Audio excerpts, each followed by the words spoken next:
So let's go down the parasitic rabbit hole for a bit. So I'm going to make some propositions, and you tell me if you believe that they're valid.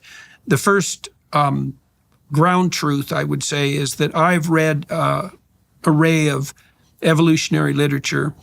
This isn't the only hypothesis, but it's a good one, that sex itself emerged so that creatures who were replicating could escape the problem of parasites. So the theory goes is that the parasitic form is simpler than the form of the host, generally speaking, and that can give it a reproductive speed advantage.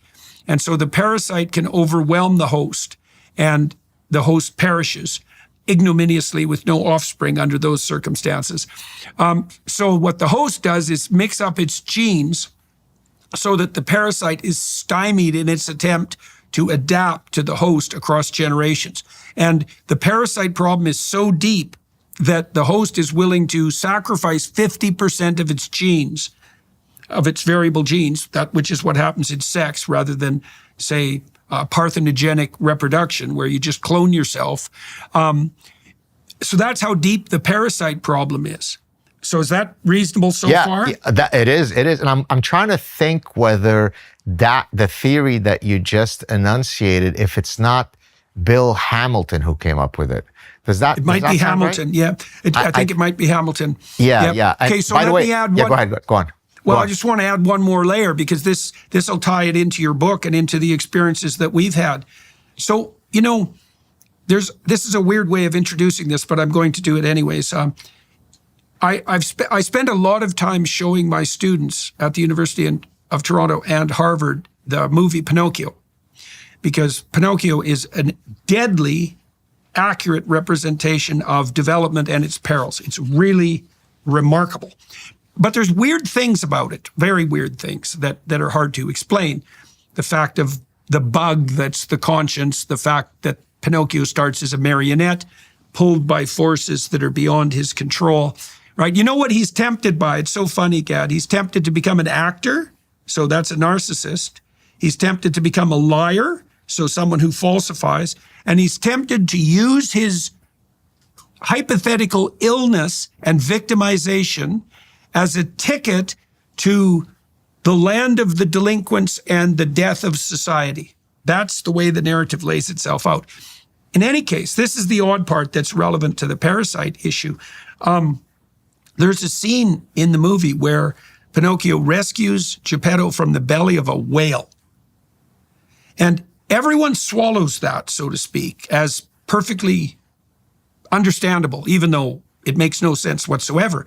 So I've been thinking about this because I couldn't crack that. I've been thinking about it for like 30 years. What the hell is that? What does that signify? And why does it sit well with an audience, given its perplexing and absurd nature? Well, okay. So a carcass is a storehouse of value, right? So that's why we were herders, obviously, or hunters. And if we hunted mammoths way back 25,000 years ago, we would take down a carcass that was too big for us to consume, and we would store it in the bodies of our co-hunters. And that was reputation, right? Right. Our reputation as an avid sharer made it more likely that we would live through periods of famine because we're collective hunters. Okay, so that's how a carcass might be distributed and transformed into reputation. In any case, the largest of all possible carcasses is a whale carcass. So a whale carcass is a storehouse of value. When the spirit that gave rise to the provisioning of the carcass dies, the dying father is inside the whale, and that's why the puppet who's trying to transform has to rescue it. That's the university's Gad. So this is what's happened as far as I'm concerned. Tell me what you think of this. Since World War II, particularly, we set up a very conscientious society.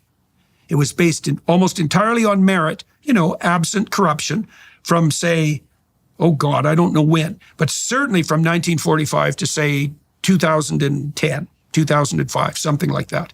And in consequence, we stacked up an awful lot of whale carcasses. And the parasites moved in.